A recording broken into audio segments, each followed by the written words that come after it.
Molt bona tarda des del Castell de Peralada, concretament des de la Biblioteca del Castell de Peralada, que és on es celebra el Festival de Peralada, que avui arriba al seu últim dia, després de 15 dies intensos, en un context i en una situació molt especial donat el Covid.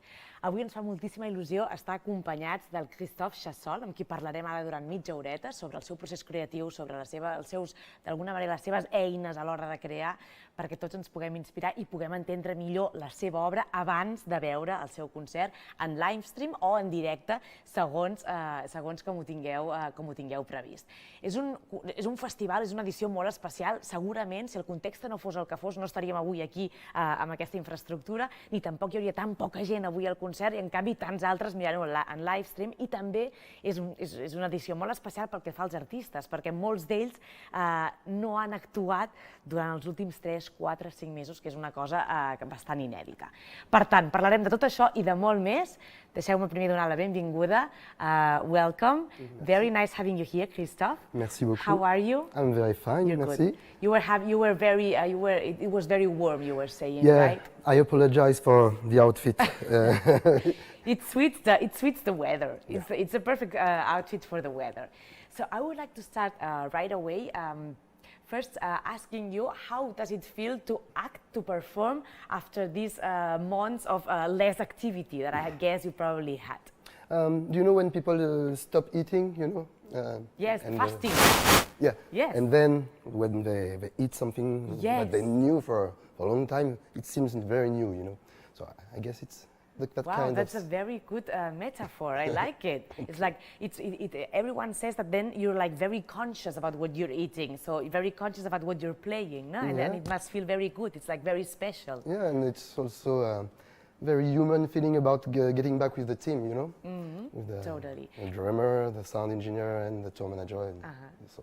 Have you been playing those last months You alone by yourself? Yeah, of course. Yes. I've been playing at home, but I played twice at the public radio in France, Radio France, and for France Music Festival, with a cello player named Bruno Philippe. Okay. Some pieces that were mine, and some pieces from John McLaughlin and the Mahavishnu Orchestra. Okay. And I played with Ludivine Issambourg, a flute player, also at TSF Jazz Radio. Okay. So two mini shows, but not the real live show. And no audience. And no audience, which really makes a difference. Yeah, of course. Yes, because it's about connection music. It is about connection. It's about chords also. It's about? Chords. Which chord? Chords. Three notes together. Ah, notes together. Okay, all right. A chord. Okay, you know? all right. Okay, chord. Un accord. En français, un accord. Okay. An accord is also two people. Ah, now accords. Okay, chords, now, okay. Communication. Sometimes the language, yes. Okay, got it. Do you play every day in your life in usual conditions, like for yourself, for training, for creating? I know how to be lazy also, so no, not every day. Okay. Sometimes I do nothing, just to be able to tell me that I'm free, not to be not to be forced to do something or to work. Okay. So but you always work in your mind, and sometimes I don't play piano for like a week, and I think about it, and when I get back to it, I try what I thought in my mind. So you need somehow to get away from it too. No, I'm just lazy. Oh, it's just a lazy thing. All right, okay. Can you share with us how's your creative process? So how does one piece start? Does it all start in your head? Does it start by actually doing it, by playing it? How does it work? First, I ask myself one question, which is what do I want to do? What do I want to say? What do I want to communicate to the others? I try to answer this question very sincerely. Okay. And then I choose a subject. Okay. And then I'm with a small team, chief operator, sound engineer. Okay. I go to some places to see places, people, or subjects. I film them. I get the sound of them. Then I go back home, put everything in my computer, lay back, watch everything, listen to everything. Start to melodify every sound that are in the video. Okay. Then I put chords underneath, and then I edit the videos to make loops and tell a new story with fragments of things that I shot. Okay. And then when I have everything, I start to to work it. You know, I'm trying to be able to play what I composed and recorded on stage. All right. Okay. And then I see you. And that's a very interesting process. How do you pick the subjects? It's about desire. It's like I know it's going to be a lot of work, so I want a subject that I want to spend time with. Totally. Yeah. So the last subject was, for instance, the game, the fact of playing. Okay. So playing as the kids, not just playing, or playing instruments. Oh, but if you think of the game, the concept of the game, and if you read about it, you see that sociologists, sociologue, made a classification which is competition, chance. So we know competition, okay, you know, chance, simulacre, which is role playing or playing the piano, and vertigo, which is going to the roller coaster, for instance. You know? That's so interesting because when you start getting deep in one subject, you understand how different areas it touches. Yeah. It has and how wide it is. And this subject, the game, the fact of playing, I think it touches every aspect of humanity. And also, when I go to work, I say that I'm going to play. You know, so yeah. It's perfect. It was the perfect subject for me. I knew that I would have a lot of fun filming those situations of game, and a lot of material of words and shouts and movement. You know, we went to a school playground. Yes. It was total chaos, but very organized chaos. We went to Tokyo to film video games. We went to film a basketball game. And we filmed a lot of musicians playing games while singing, you know, singing plays, you know. Okay. But we shot them on green screen. So many questions after understanding your creative process. It's very collaborative way of working, right? Because it arises from the others too. Yeah. The last work was the most collaborative. I felt years ago I felt like I didn't have a real family, you know. But au fur et à mesure, it started to grow. Yeah. So I use the talent and the humanity of the people that I'm filming, and it's wonderful. And the music, you do it for yourself or you do it for the others? What do you think? Oh, I'm doing it for myself first, of course, and the test is very easy. If I want to listen to it like every day, every time, every night, the piece is finished, it's perfect. Well, if I don't get back to it instantly and compulsively, I have to work on it. So first it is for me, but very soon, even when the work is not finished, my wife is listening to it, my friends are coming, and I'm very, I have a protocol to make them listen to things, you know, and I pretend not to watch them, but you know, I'm like this. So I'm like, and I'm waiting for their approval. You know, not approval, but when they start to speak to you, it's that the piece is, there's a problem at that moment of the piece. You know? When they start to speak, to say things, the best thing is when they listen from the beginning, listen and watch from the beginning and speak afterwards. But if they start to, you know, and how did you do that? Oh, it makes me think of this guy. Can I show you on internet? Then you have to cut something or like to do something, you know. That's a good way to check if it works or if not. Yeah, but don't forget the look. It's like they cannot see that you're looking at their reaction. Yeah. Who's the first person to listen to it? Your wife always? But yeah, because we live together.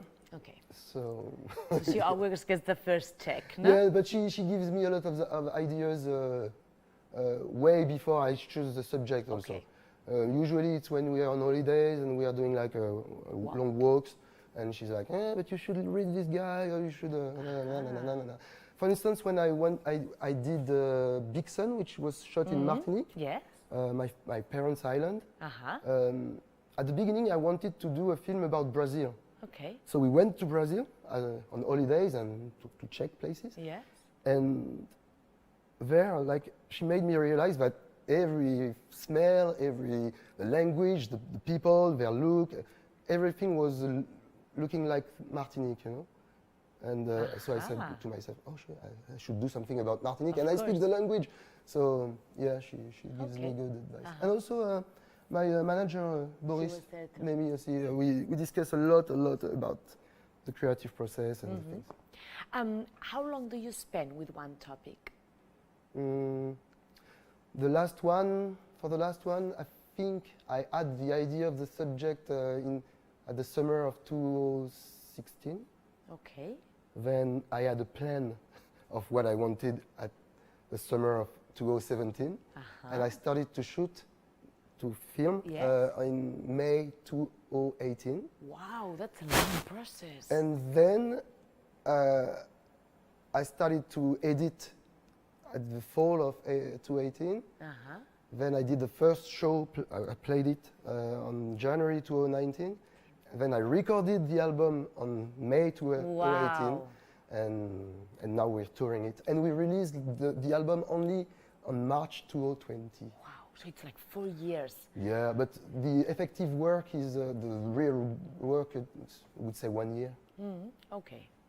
Okay, but it's always, during 4 years, it's in your mind. I mean... And in your heart, I guess. What I mean is like the actual going to work, making of it is 1 year. What is the process that you most enjoy? Is it when you start to think about it, when you start researching about it, when you start like doing this, or when you're actually playing it and performing it? I love this question. It's like, every part is so cool. Maybe I could tell you about the parts that I don't like. Okay. Maybe there's a moment when I record for the album, like in a real music studio. After that, I have to send all the tracks to the guy who's going to mix it. So this work is so like this, it's so precise, so not sexy. Yeah. But that's the least interest, but passionate, no? Yeah. It's like very technical, no? This part. But I love the shooting, obviously. I love the moment when I go back home and that I can finally watch all the images and start to play on top of it. And I love when I'm able to play it, you know, for the live, for the performance. When I know that I can play it. And of course, when my wife validates. When you get the check, no? Okay, it's approved. Okay. Is there any point where you get then, after such an intense work, where you get tired of it? No. No? No, Never ever. I've been playing, for instance, we did this album, this film and album, Indiamore, in 2012, and we did Big Sun in 2014. And since then, we are touring all the world with those pieces, and I'm never tired of it. And there's always new ways of playing something that is really written from A to B, you know? Everything is written, it's always the same music, but there's always new ways to play it, you know, of playing it. So I'm never tired, and I still have a big progression margin. Okay, to go. Oh, that's always challenging, no? Yeah. What about the touring? Is it the touring, the going like on concerts and so? How does it work, and how much do you enjoy this part? It works. This is a fragile economy, I guess. Yeah. But we are only on stage. It's only the two of us, the drummer and me. And you? Keyboards, drums, and the screen. Okay. With a lot of characters, a lot of people. Yes. So I have a booking agent. I have a label. I have my tour manager and the sound engineer. It's a small team. We are. It's the four of us on the road. On tour. And the main thing about this is saying jokes, I think. Finding new jokes, you know, laughing. There's a term in French called ricaner. It's like, so it's mainly about that. It's like a summer camp. It's a summer camp. Well, that's like a dream job. It is. Did you always know you wanted to be a musician? Mm, no. Yes and no. I think when I was in high school, my father, who was a saxophone and clarinet player, really didn't want me to be a musician because he felt the life was too Tough. Yeah, too difficult for somebody who didn't have like a regular paycheck. So I studied law and philosophy. Wow. So Law. yeah, law was awful. I hated it. But philosophy, I really liked it, and it still helps me. But yeah, pretty soon I wanted to be. I was playing along with all the records and dreaming to be on stage with my idols, and dreaming to be Ennio Morricone, dreaming those things. What would you say music is for you? It's a job, it's a vocation, it's a calling? It's a mission, I guess. It's a mission that I can do. There's no suffering. There's no real suffering. I mean, it's difficult because you have to work like thousands and thousands of hours. But I've been rewarded.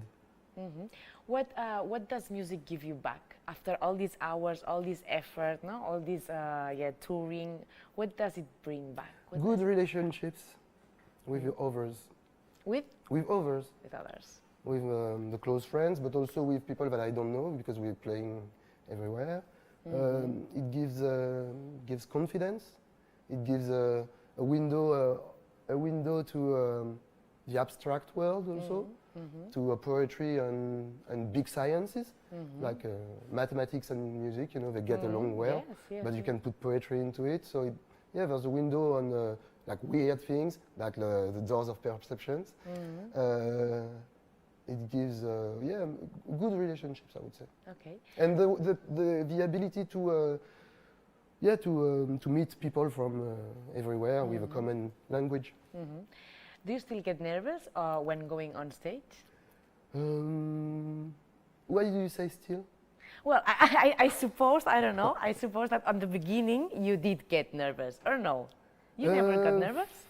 No, in my mind I always had this thing about everybody goes to the toilet, like everybody goes on, everybody like even the best piano player, the best composer, the politicians, they go to the toilets, so there's no reason to have fear.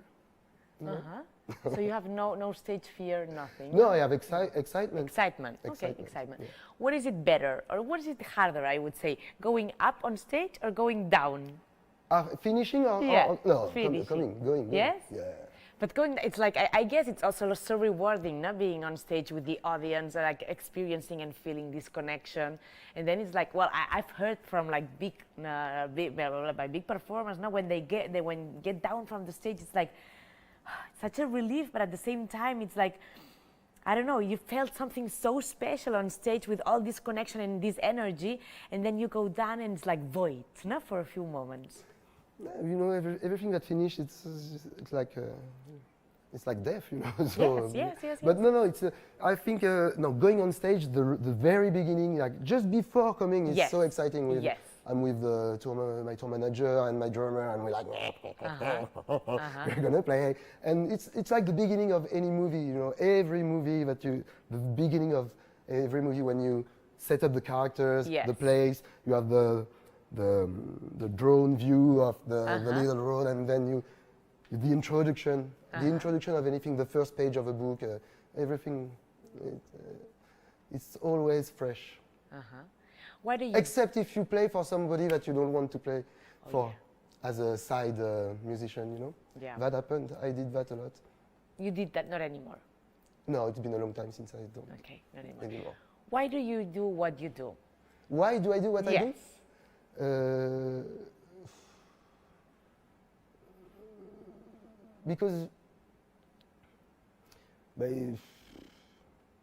Because I want to be loved. So I'm giving things. I'm giving the result of the work to be loved. Yeah. Good answer. I like the answer. Yeah. Okay. I think we're talking a lot. Can you tell us a little bit how does it actually work, and can you show us like a little bit your creative process? Yeah. Okay. What can I play for you? What do you want to look at? Oh, I leave it up to you. The best that you think that we can show like via streaming to our audience right now, so that they can understand a little bit how it works, how your music world works. Yeah, I've prepared. There's a moment in India More, which is the piece we did in India. Okay. In Kolkata and Varanasi. Varanasi is the oldest city in India. Okay. It's a holy city with the Ganga. You know, people are going into the Ganga to die, and with their body burnt. Okay. So we went there and we filmed friends that I made 2 years before. One of them is called Jay, and so I filmed him on the Ganga, on the river, and he spoke for 2 hours. It was so hot, you know. We were like sleeping at the same time on the boat, you know, with the sound of the river. And he was speaking about his relation to the Ganga, so the power of Ganga. And I was a little bit sleepy, but when I got back home, I edited the conversation. So he says thing. I took the melody. Okay. I put the melody on top of images of the Ganga, and then we meet him with the melody. So you hear first the melody of the words without the words. Okay. And then you hear the melody with the words and the image. So, for instance, he says, "Everybody can Varanasi and see the Ganga." It's okay. Okay. Okay. Okay. Let's go.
Everybody came Varanasi and see the Ganga. Ganga, symbol of the divine, symbol of the Shanti, symbol of the peace. Give the more power for body, for the heart, for the mind. People want peace sound, good sound, sitar, tabla and vocal. People want peace sound, good sound, sitar, tabla and vocal. And Ganga given the peace, and Ganga given the peace, and Ganga given the peace. Slowly, slowly, slowly, slowly sing, sing, sing. Slowly, slowly, slowly, slowly sing, sing, sing. See the Ganga and feel the Ganga. Slowly, slowly, slowly, slowly, slowly, slowly. Meditation, doing the meditation like a. Slowly, slowly, slowly, slowly, slowly, slowly. Meditation, doing the meditation like a. Slowly, slowly, slowly, slowly, slowly, slowly. Meditation, doing the meditation like a. Everything's depend on the home. Everything's depend on the home. Everything's depend on the home. All Brahman home. One words like a home. One words like a home. One words like a home. One words.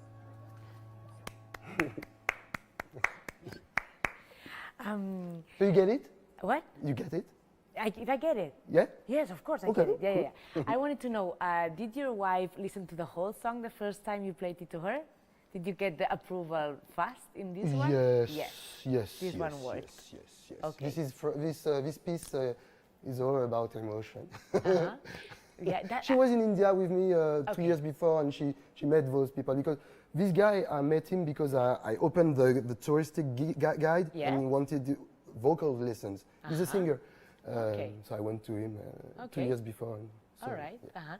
What do you want to provoke in people? It's about emotions. It's about ideas. It's about inspiration. It's about thoughts. It's about feelings that you can not express with words, you know. So it's about that. We are supposed to, the artists are supposed to be the translators of those emotions that you have no words for. So it's about the chill of this. Piel de gallina. Yes. Yeah, yes, yes, yes. What would you say along your career if you were now, if you looked like behind? I don't know how old are you, but if you look to the younger artist that you were a few years ago, what would you tell him? What advice would you give him? Let me think. So this is this question, first time. It's a cool question. What would I say? Like in a movie like Back to the Future. Yes, kind yeah, of. like something that you've learned along the way, and that you have saved some. I don't know, like some suffering. Let me think. Just keep working. I don't. It's just keep doing it like this. Wait, I can find something more helpful for the little guy. How many years ago? What do you mean? Like when you were starting, right at the beginning. Okay, I would say, don't worry, keep working, it's gonna be okay. Everything's gonna be fine. No? Yeah. There's a lot of suffering, no, in the artist's life. It's like you keep trying hard, and if someone would tell you, "Don't worry, everything's gonna be all right," no, life would be much enjoyable. Yeah, but would you work that much if somebody told you that? I think so. I think when it's about vocation, when it's about calling, when it's about mission, it's like you have no other option. You would do that even though nobody would pay you for that. No? It's like it's something physical, no? I don't know. I would tell him to get paid also.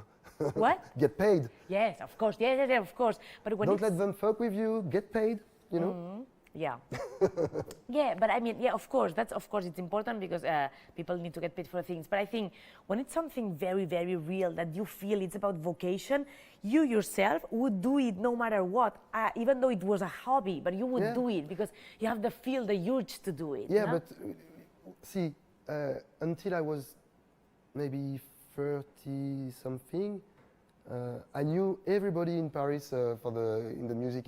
Not everybody, but I knew a lot of people in Paris, and no label would sign me with my music. You know, I was at some point I was like, what is happening? You know, what's going on? And I met Bertrand Burgala, who is the head of the label I'm in, Tricatel, and he was the only one who understood where I was going. You know, at that time, and I already I've done, I don't know, like touring with bands like Phoenix or Sébastien Tellier. I met a lot of people. I did a lot of things, movie music, but nobody would sign my music. And he did it. I think it's because he's a composer also. And he understood you. What? He understood you, he understood, no? Yeah, but I think of a lot of people, a lot of very talented musicians who are not signed, are not, who cannot diffuse their music. I know. And it's you can get frustrated. Yeah, and, yeah. You know. I know it's tough, but it's like it's about keeping up until you find this one person that believes in you, no? Because there's always one person that is there out there looking for you, but you need to get like to find each other. Yeah, and you need to produce things. Yes. To make things. Okay, one other question that I guess nobody asked you before, but if you had to put one big message out there so that it would impact as much people as possible, imagine in Times Square in New York, like one big message, one big quote, which one would it be? Let me think.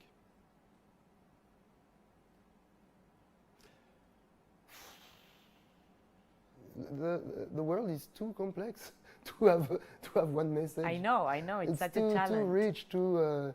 One message would be. I mean, I don't know. It would be something like. No, I don't have an answer for this. It's too complicated. It's complicated. The world is too complex, especially right now. It's cracking from everywhere. I don't know who can have a message, maybe Greta Thunberg, but you see how her message, which is a message of science and responsibility, is received by the people, by some part of the people. They hate her. So a lot of people hate her. So I don't even think. What would you say?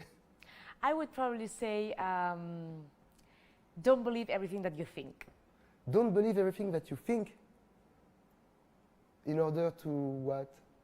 In order to do well, what? to let people, for example, those people who have these thoughts that are not that like to make people question twice and 3 and 4 times what they believe in, and to discuss about it, and to start conversations, and to listen to others, and to develop empathy, because sometimes people's like very single-minded. Yeah. For example, that is one. That's one. That is one of them. I would put them, a lot of them, up there. But if I had to choose one today, maybe tomorrow it's another one. Yeah. I would say something about, as I told you before, about relationships. I guess the key of happiness is good relationships. Okay, nice. Yeah, people is a lot of life is about connection. Totally. That's what makes it. What gives sense to it. Okay, and one last question. What would you say makes you different? What makes you unique? ADN. The? ADN. ADN. Okay, that was a good question. That was a good answer. Thanks a lot for your time. Thank you, Viviana. We're looking very forward tonight for the show. Me too. I moltíssimes gràcies a tots per acompanyar-nos en aquesta entrevista. Entrevista. That's interview. Transvestite? Huh? Transvestite? What? That's entrevista. Okay, d'accord. That's interview, talking, connecting, so live. This was a joke, huh? That was a joke. See, the language sometimes doesn't get us to the jokes. Okay, that was a joke. Anyhow, moltíssimes gràcies. Us esperem al concert aquest vespre, sigui via streaming o aquí en directe, i segur que us emplacem a la pròxima edició de l'any que ve del festival. Moltíssimes gràcies. Thanks a lot. Thank you very much. Merci beaucoup. Tout le monde.